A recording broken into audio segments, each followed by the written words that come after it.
Hello everyone. आप सभी का स्वागत है मेरे चैनल में। आज का टॉपिक है प्लानेट पेरेंटहुड। चलिए जानते हैं प्लानेट पेरेंटहुड होता क्या है। प्लानेट पेरेंटहुड का मतलब होता है कि पेरेंट्स बनना। जो कपल्स होते हैं वो डिसाइड करते हैं कि उन्हें कब बच्चा पैदा करना है, when to have a baby, और कितने बच्चे पैदा करने हैं, how many childrens to have.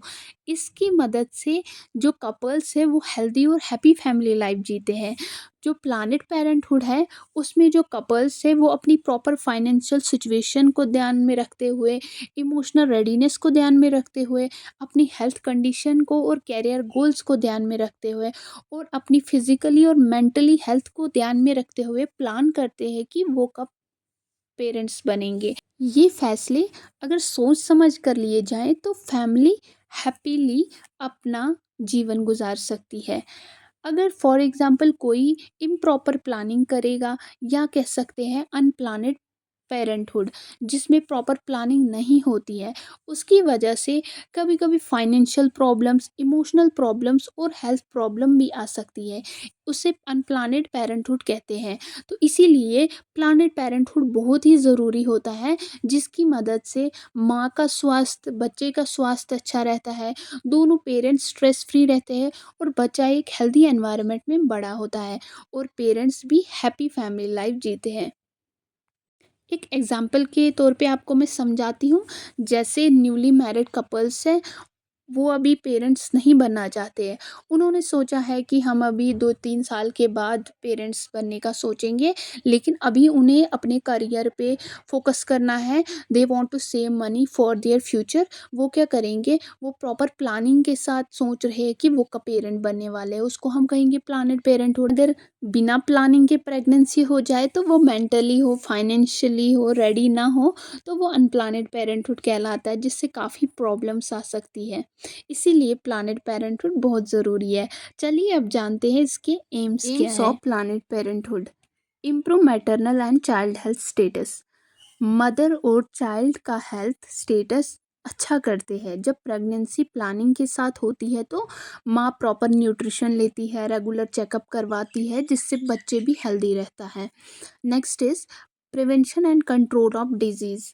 मतलब ऐसी प्रॉब्लम्स होती है कभी ड्यूरिंग प्रेगनेंसी हो सकती है, तो उसका बचाव और उनका सॉल्यूशन निकाला जाता है। प्लानिंग से पहले ही कुछ टेस्ट कराए जाते हैं, जैसे डायबिटीज़ का हो, एचआईवी का हो, थायराइड का हो या ब्लड प्रेशर का हो, सो दैट इसको हम सही समय पे कंट्रोल कर सकें। टू प्रिवेंट कॉम्प्लिकेशन: प्रेगनेंसी और डिलीवरी के समय कुछ प्रॉब्लम्स होती है, जैसे पोस्टमार्टम हेमरेज होता है, मिसकैरेज होता है, प्री मैच्योर डिलीवरी होती है। तो जब प्लानेड प्रेगनेंसी होती है तो उसमें प्रॉपर हेल्थ का ध्यान रखा जाता है, इसीलिए कॉम्प्लिकेशन से बचाया जाता है। टू प्रमोट हेल्दी लाइफस्टाइल: जो पेरेंट्स होते हैं वो क्या करते हैं, अच्छी आदतों को अपनाते हैं। जैसे जो मदर होगी वो प्रॉपर डाइट लेगी, एक्सरसाइज करेगी, स्मोकिंग अल्कोहल से दूर रहेंगे और प्लानिंग के दौरान कपल हेल्दी लाइफस्टाइल जीना पसंद करते हैं, जिसकी वजह से बच्चा और माँ हेल्दी होता है। To improve health before conception so that outcome will be positive: conception से पहले माँ का सेहत इम्प्रूव करते हैं, सही करते हैं, जिससे बच्चा भी हेल्दी हो। जैसे फॉलिक एसिड लेना, वेट मैनेज करना और हेल्थ चेकअप करवाना। Next is to benefit women being treated for condition such as sickle cell anaemia, hypertension, heart diseases.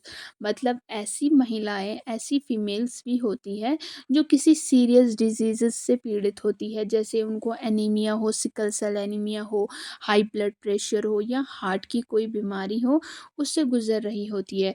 तो उनकी कंडीशन के हिसाब से ही उनको प्रेगनेंसी प्लान की जाती है। इससे माँ और बच्चा दोनों की जान सेफ रहती है। इम्पोर्टेंस ऑफ प्लानेट पेरेंटहुड: क्या इम्पोर्टेंस है इसकी? सबसे मेन इम्पोर्टेंट तो यही है कि जो मदर है उसकी हेल्थ अच्छी रहती है और आने वाला बच्चा भी बहुत ही अच्छा रहता है। अगर हम प्रॉपर प्लानिंग के साथ प्रेगनेंसी करें, उनको कोई फाइनेंशियल प्रॉब्लम नहीं होगी। और भी कुछ इम्पोर्टेंस है: reduce maternal and child mortality. जो मदर और चाइल्ड है उसका मोर्टेलिटी रेट कम किया जाए। अब ये मोर्टेलिटी क्या होता है? मोर्टेलिटी का मतलब होता है डेथ रेट। माँ और बच्चे की मौत के केसेस को कम करना। जब प्रेगनेंसी प्लानिंग के साथ होती है तो प्रॉपर केयर मिलती है, जिससे डिलीवरी सेफ होती है और डेथ के रिस्क कम हो जाते हैं। प्रेवेंट अनवांटेड प्रेगनेंसी, ऐसी प्रेगनेंसी को रोकना जो बिना प्लानिंग के हो गई हो। इससे इमोशनली, फिजिकली और फाइनेंशियली स्ट्रेस से बचा जा सकता है। प्रिवेंट बर्थ डिफेक्ट, बच्चे में पैदाइशी डिफेक्ट कुछ होते हैं, जैसे हार्ट की प्रॉब्लम्स होती है, न्यूरल ट्यूब डिफेक्ट को रोका जा सकता है अगर माँ फॉलिक एसिड ले, अल्कोहल स्मोकिंग को क्विट करे और सही हेल्थ रखे तो बर्थ डिफेक्ट के रिस्क बहुत कम हो जाते हैं। प्रिवेंट अंडर वेट, बच्चा अगर कम वेट का पैदा हो तो उसमें हेल्थ प्रॉब्लम के रिस्क होते हैं। प्लानेड प्रेगनेंसी में माँ को प्रॉपर न्यूट्रिशन और रेस्ट का ध्यान रखा जाता है, जिससे जिससे बच्चा हेल्दी वेट के साथ पैदा होता है। Prevent complication during pregnancy and delivery, मतलब प्रेगनेंसी या डिलीवरी के दौरान होने वाली प्रॉब्लम्स, जैसे पोस्टपार्टम हेमरेज होता है, हाई ब्लड प्रेशर होता है, डायबिटीज़ मेलाइटस होता है, उससे बचाव किया जाता है। प्लानिंग और रेगुलर चेकअप से इन प्रॉब्लम्स को टाइम से डिटेक्ट किया जाता है और उनको कंट्रोल भी किया जा सकता है। आइडेंटिफाई एंड ट्रीट रिस्क, अगर माँ में हेल्थ रिस्क हो, जैसे शुगर की प्रॉब्लम हो, ब्लड प्रेशर की प्रॉब्लम हो या थायराइड की प्रॉब्लम हो, तो उसे हम आइडेंटिफाई करके पहले से ही ट्रीटमेंट दिया जा सकता है। इससे माँ और बच्चे दोनों सुरक्षित रहते हैं, दोनों सेफ रहते हैं। अब है जी रोल ऑफ नर्स। पहला है as an educator. As an educator has to educate about the caring of child to parents. Nurse का पहला रोल होता है एज टीचर काम करना। वो माँ बाप को बच्चे की देखभाल की नॉलेज प्रोवाइड करती है, उन्हें बताती है कि जो न्यूबॉर्न बेबी है उसे कैसे संभाला जाता है, ब्रेस्ट फीडिंग कैसे कराई जाती है और सफाई और हाइजीन का कैसे ध्यान रखा जाता है। इससे ये फ़ायदा होता है, माँ बाप प्रिपेयर्ड होते हैं और वो कुछ गलतियों से बच जाते हैं। As a counsellor, nurse parents को रिस्क प्रेगनेंसी के बारे में बताती है। जैसे अगर किसी मदर को डायबिटीज़ हो, ब्लड प्रेशर हो या किसी भी कोई सीरियस प्रॉब्लम का रिस्क हो, तो उन्हें कॉम्प्लिकेशन के लिए मेंटली रेडी करना होता है। जैसे अगर ऑपरेशन की ज़रूरत पड़ सकती है या अर्ली डिलीवरी भी हो सकती है, तो अगर हम पहले ही उनको अच्छे से समझा देंगे, इससे उनकी एनजाइटी कम होगी और पेरेंट्स रेडी रहेंगे किसी भी कॉम्प्लिकेशन के लिए। Next is as guide. Nurse parents को प्रेगनेंसी के दौरान क्या करना है और डिलीवरी के बाद माँ बाप को बच्चे की केयर कैसे करनी है ये बताती है। प्रेगनेंसी के टाइम वो ये गाइड करती है कि आपको प्रॉपर न्यूट्रिशन लेना है, रेस्ट लेनी है, एक्सरसाइज करनी है और कोई ऐसी चीज़ें नहीं करनी है जिससे आपको डेंजर पहुँचे। और डिलीवरी के बाद बेबी की साफ़ सफाई, हाइजीन प्रॉपर मेंटेन के लिए बोलती है, माँ की रिकवरी और वैक्सीनेशन और मोस्ट इम्पॉर्टेंट ब्रेस्ट फीडिंग के बारे में उनको गाइड करती है कि कैसे करना है। एज एन ऑब्जर्वर, नर्स ये देखती है क्या माँ बाप को प्रेगनेंसी और बेबी केयर का पूरा नॉलेज है या नहीं। अगर उन्हें कुछ समझ नहीं आ रहा है तो उन्हें वो सिंप्लीफाई करके बहुत ही इजी लैंग्वेज में प्रॉपरली समझा देती है। ऑब्जर्वेशन से ये इंश्योर होता है कि माँ बाप कॉन्फिडेंट है या नहीं। एज ए सपोर्टर, नर्स माँ बाप को इमोशनली और साइकोलॉजिकली सपोर्ट देती है।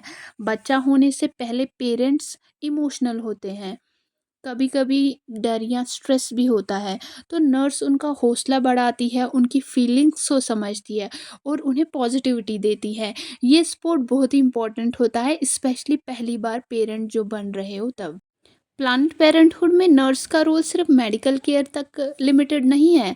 वो as teacher, as guide, as counsellor, as observer, as supporter बनकर माँ बाप के साथ हर कदम पर होती है। इसलिए नर्स का रोल बहुत ही ज़्यादा ज़रूरी है प्लानेट पेरेंटहुड में। होप आप सभी को अच्छे से समझ आ गया होगा। अगर आपको मेरा समझ आता है, काइंडली मेरी वीडियोज़ को लाइक कीजिए, शेयर कीजिए, सब्सक्राइब कीजिए और अपनी राय कमेंट सेक्शन में बताएं आपको मेरी वीडियोस कैसी लगती है। Thank you so much.